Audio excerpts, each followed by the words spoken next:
Hello guys, welcome to my YouTube channel brilliant study point. मैं Paul Baba. इस video में हम शीत युद्ध के सेकंड पार्ट पर डिस्कस करेंगे। फर्स्ट पार्ट ऑलरेडी अपलोड हो चुका है। अगर आपने फर्स्ट पार्ट नहीं देखा है तो प्लीज़ आई बटन पर क्लिक करके पहले फर्स्ट पार्ट देख लीजिए।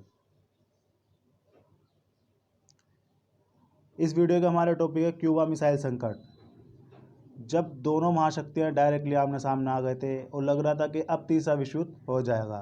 फिर उसके बाद देखेंगे क्यूबा मिसाइल संकट के विश्व प्रभाव। क्यूबा के संकट के बाद विश्व में देतान का युग चालू हुआ।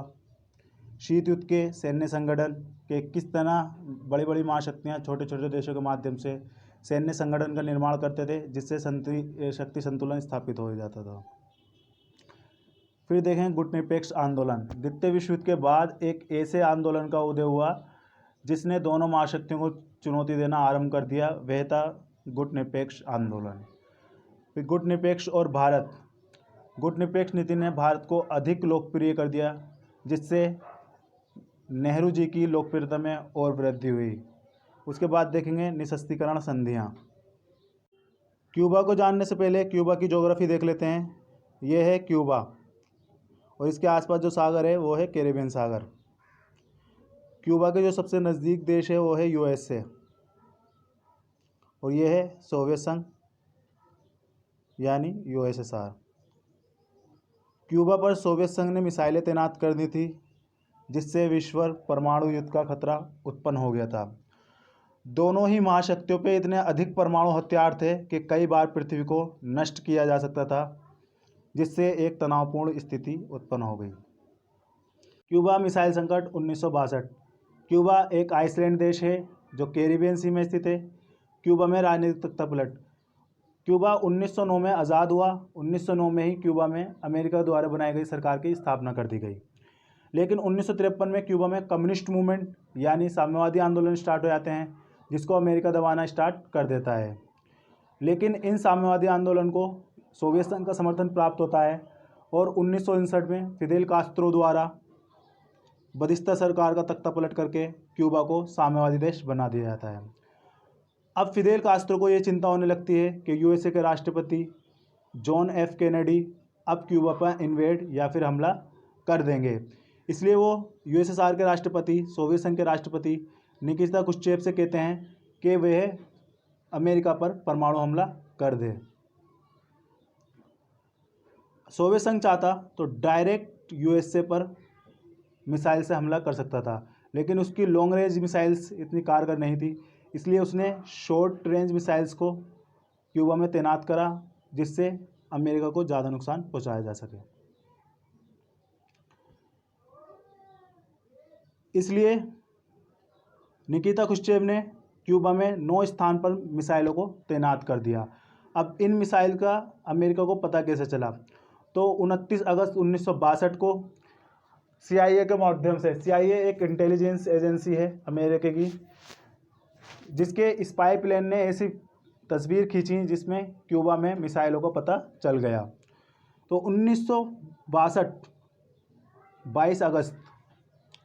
22 अक्टूबर को अमेरिका ने प्रसिद्ध भाषण दिया कि अगर सोवियत संघ ने किसी भी वेस्टर्न कंट्री के देश को नुकसान पहुंचाने या फिर धमकाने की कोशिश की तो अमेरिका उसका नामो निशान मिटा देगा।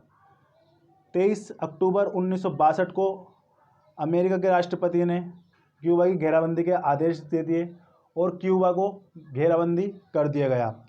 सोवियत संघ से आने वाले जहाज़ों को क्यूबा से पहले ही रोक दिया गया। समस्या का समाधान। 27 अक्टूबर 1962 को अमेरिका ने सोवियत संघ पर दबाव बनाया कि वह अपनी क्यूबा से मिसाइलें हटा ले। सोवियत संघ 2 शर्तों पर मिसाइलें हटाने को रेडी कि अमेरिका कभी क्यूबा पर इन्वेड नहीं करेगा। दूसरा, अमेरिका तुर्की और इटली से अपनी मिसाइलें हटा लेगा। जब सोवियत संघ ने क्यूबा पर मिसाइलें तैनात कर दी थी अमेरिका के अगेंस्ट, तो अमेरिका चुप नहीं बैठा था। अमेरिका ने सोवियत संघ के अगेंस्ट तुर्की और इटली में मिसाइलें तैनात कर दी थी। क्यूबा मिसाइल संकट से विश्व को क्या प्रभाव पड़ा या विश्व पर क्या प्रभाव पड़ा? तो विश्व पर परमाणु युद्ध का खतरा मंडराने लगा। यूएसए जो अपना आप को ताकतवर समझता था, उसकी सुरक्षा पर प्रश्न चिन्ह लग गया। और इस घटना के बाद दोनों ही महाशक्तियों ने निर्णय किया कि वह अपने कई हथियारों को नष्ट कर देंगे, जिससे निशस्त्रीकरण को बढ़ावा मिला। निशस्त्रीकरण के कारण एक ऐसा इन्वायरमेंट क्रिएट हुआ जिसको देतांत कहते हैं। देतांत एक फ्रेंच भाषा का शब्द है जो देतेन से निकला हुआ है, जिसका अर्थ होता है तनाव शैथिल्य या फिर तनाव में कमी लाना। सैन्य संगठनों का निर्माण।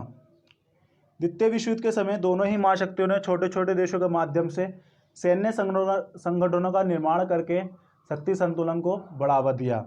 सबसे पहले 4 अप्रैल 1949 को अमेरिका ने नाटो नामक संगठन बनाया।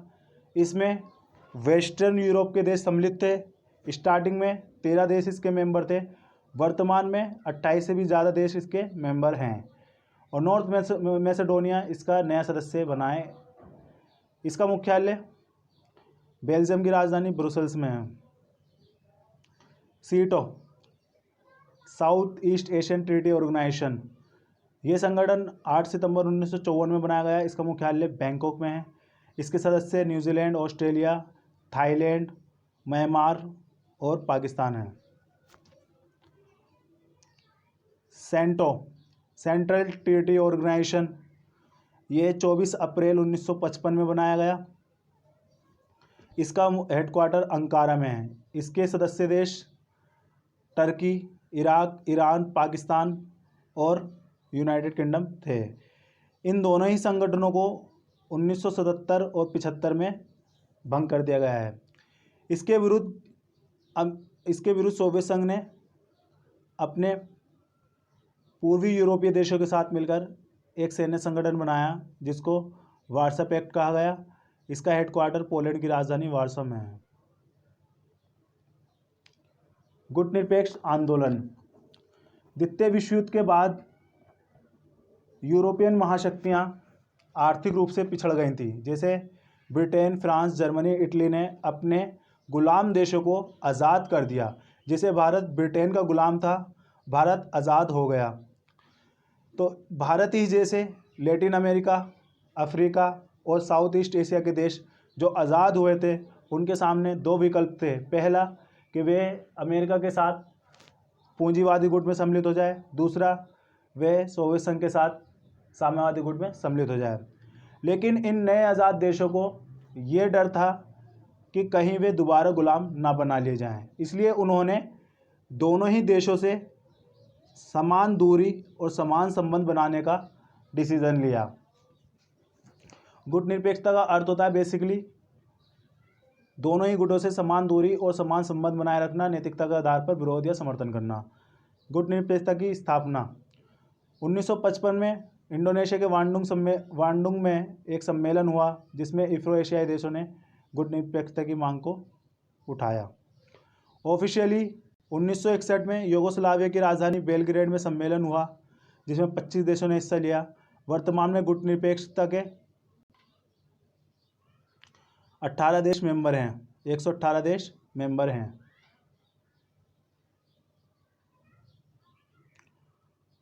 गुटनिरपेक्षता के संस्थापक देश। तो गुटनिरपेक्षता के 5 संस्थापक देश हैं: भारत, घाना, मिस्र, इंडोनेशिया, यूगोस्लाविया।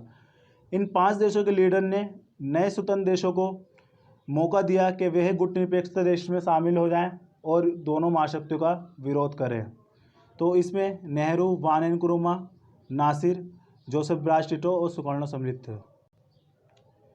शीत युद्ध के समय विश्व 3 भागों में डिवाइड था। एक और अमेरिका का पूंजीवादी गुट जिसको ग्रीन कलर से दिखाया गया है, जिसको फर्स्ट वर्ल्ड कहते हैं। दूसरी ओर सोवियत संघ का साम्यवादी गुट जिसको सेकंड वर्ल्ड कहते हैं। तीसरी ओर गुटनिरपेक्षता के देश जिसको रेड कलर से दिखाया गया है, जिसको थर्ड वर्ल्ड कहते हैं। गुटनिरपेक्षता का पहला उद्देश्य था शीत युद्ध के तनाव से दूर रहना। अगर नवस्वतंत्र देश किसी भी गुट में सम्मिलित होते तो उनको हथियारों की होड़ में सम्मिलित होना पड़ता। अगर वे किसी गुट में सम्मिलित होते तो दूसरा गुट उनका ऑलरेडी शत्रु बन जाता। गुटनिरपेक्षता का सबसे मुख्य उद्देश्य था कि न्यू इंटरनेशनल इकोनॉमिक ऑर्डर की मांग करना, यानी विकसित देशों ने जो टेक्नोलॉजी को विकसित कर लिया है उन तक विकासशील देशों की पहुंच होना चाहिए। गुटनिरपेक्ष देशों ने आपसी सहयोग को बढ़ावा दिया, जिसके आधार पर ऐसा प्लेटफॉर्म तैयार किया जहां पर दोनों ही महाशक्तियों का विरोध किया जा सकता है। गुटनिरपेक्ष और भारत। गुटनिरपेक्षता की नीति भारत की विदेशी नीति का प्रमुख तत्व रही है, जिसने भारत के हितों को बढ़ावा दिया, जिससे भारत हथियारों की होड़ से दूर रहा। भारत ने समय समय पर दोनों ही महाशक्तियों के बीच शांति स्थापित करने का प्रयास किया। भारत ने दोनों महाशक्तियों से आग्रह किया कि वह देतांत के युग को बढ़ावा दें। भारत ने स्वतंत्र देशों को गुटनिरपेक्ष में सम्मिलित होने के लिए बढ़ावा दिया। भारत ने समय समय पर दोनों ही महाशक्तियों से लाभ प्राप्त किया। क्यूबा मिसाइल संकट के बाद दोनों ही महाशक्तियों ने अपने कई हथियारों को नष्ट करने की नीति बनाई और कई इंटरनेशनल संधियों का निर्माण किया, जिसमें पहली LTBT limited test band treaty, ये 1963 में लाई गई। इसके अनुसार जलमंडल, वायुमंडल और अंतरिक्ष में परमाणु प्रतिबंध लगा दिए गए। इस पर USA, सोवियत संघ और ब्रिटेन ने हस्ताक्षर कर दिए। सेकेंड है NPT। इसमें कहा गया 1 जनवरी 1967 तक जिन देशों ने परमाणु बम का निर्माण कर लिया है वही परमाणु संपन्न देश कहलाएंगे। इसके अकॉर्डिंग USA, सोवियत संघ, फ्रांस, ब्रिटेन, चीन ही परमाणु संपन्न माने जाते हैं और इसी के बेस पर इनको UNO में परमानेंट मेंबरशिप दी गई है। थर्ड है comprehensive test band treaty CTBT। ये 24 सितंबर 1996 में अस्तित्व में आई। इस संधि पर 182 सदस्यों ने हस्ताक्षर किए और इस पर परमाणु परीक्षण को पूर्ण रूप से प्रतिबंधित कर दिया गया। गाइस, आपको ये वीडियो अच्छी लगी हो तो लाइक करें, शेयर करें एंड चैनल को सब्सक्राइब करें।